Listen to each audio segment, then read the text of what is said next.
Oh, man. Week 6. Week 6. Week effing 6.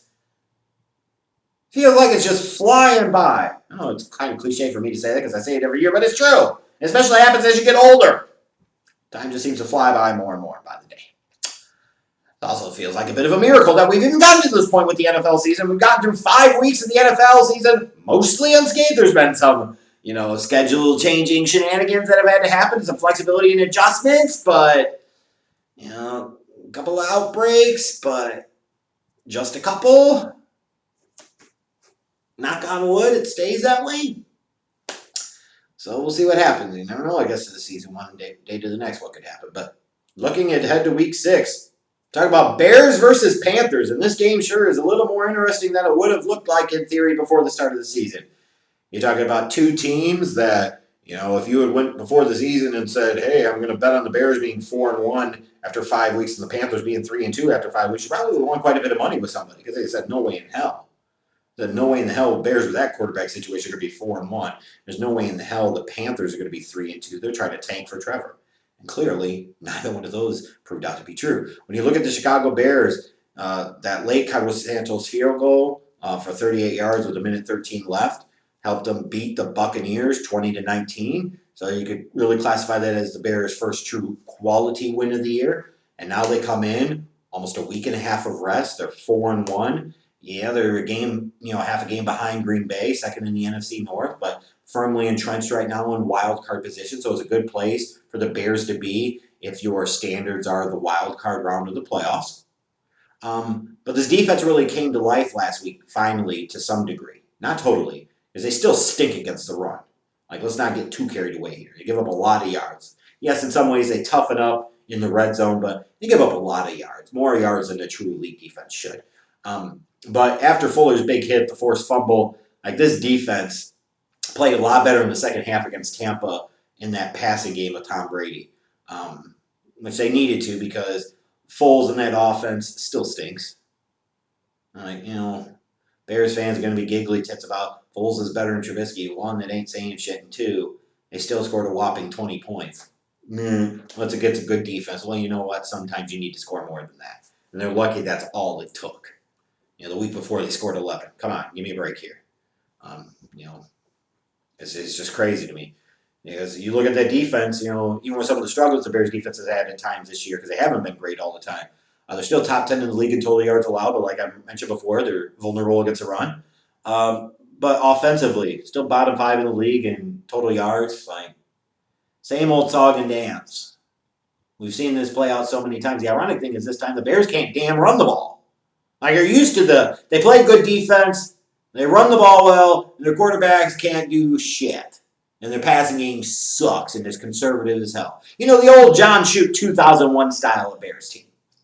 But at least, like I said then, they would gamble and they would do all these things. They had to be creative, fake field goals, fake punts. They really good return game with the Zuma and R.W. McCorders. That's all for going back.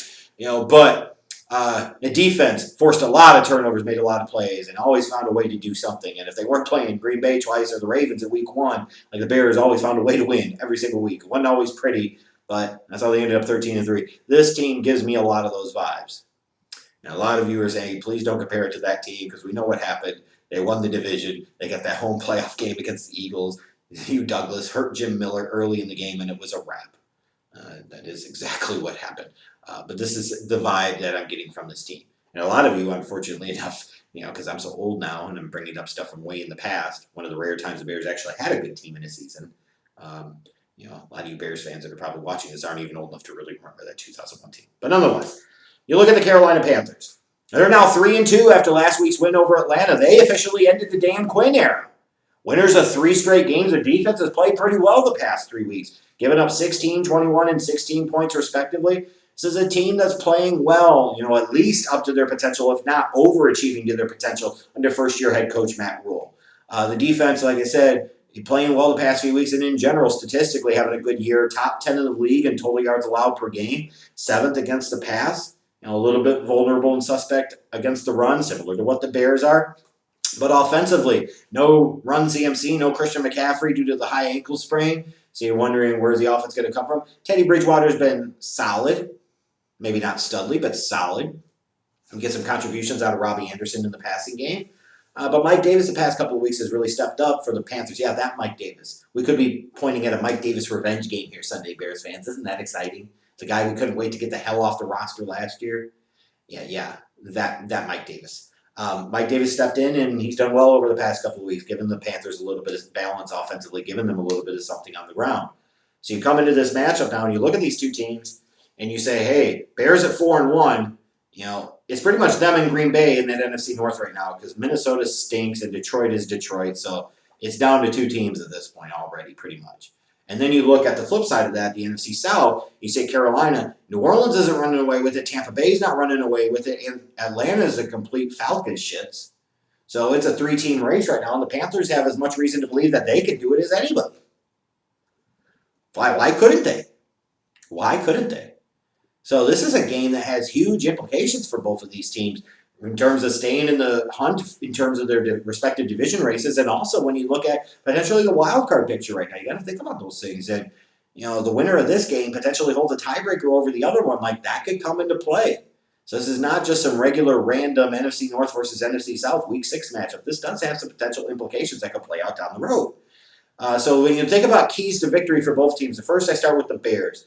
David Montgomery's got to get 20-plus touches at least in this game. I would prefer to see 20-plus carries as well as some receptions out of the backfield because this Panthers run defense is suspect. It's one of my biggest frustrations with Matt Nagy. The Bears fans that were sitting there talking about, we want Le'Veon Bell. Why?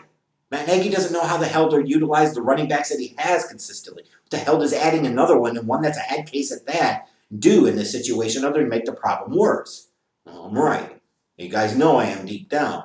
Well, one of my real frustrations with his utilization of Montgomery over time is that Montgomery can never really get into a rhythm. It's like he'll go there and then he'll get away from him.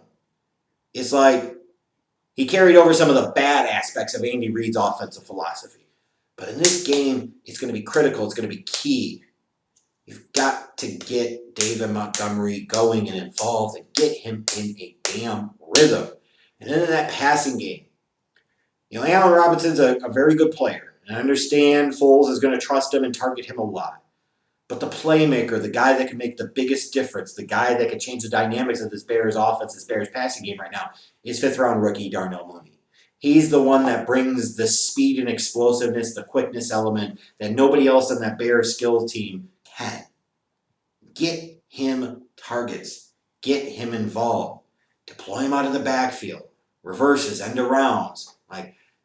Find ways to be creative. The little, option pass. Do things to be creative to manufacture touches for the kid. Because the only way he has a chance to make big things happen is if you give him an opportunity to have the damn ball in his hands.